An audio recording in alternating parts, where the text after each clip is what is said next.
أعوذ بالله من الشيطان الرجيم. بسم الله الرحمن الرحيم.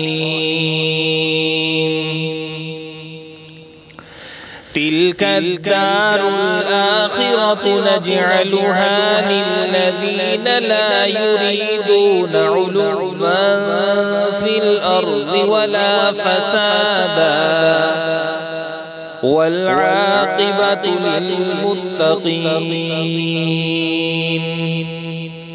من جاء بالحسنة فله خير منها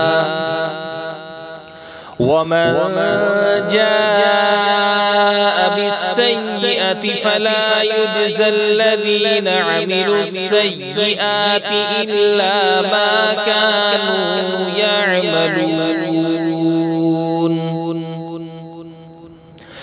إن الذي فرض عليك القرآن لرادك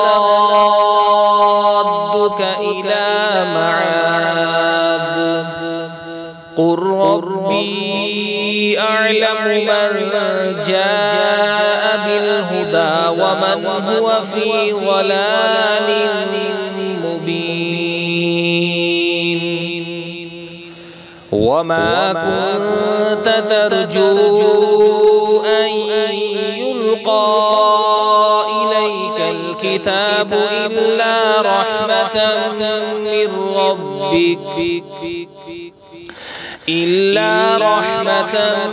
من ربك فلا تكونن ظهيرا للكافرين.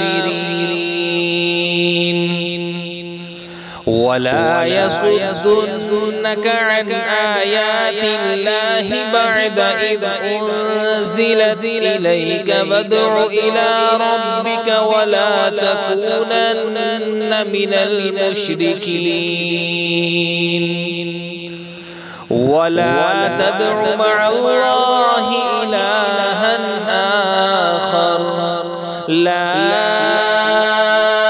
إله إلا هو كل شيء هالك إلا وجهه له الحكم وإليه ترجعون.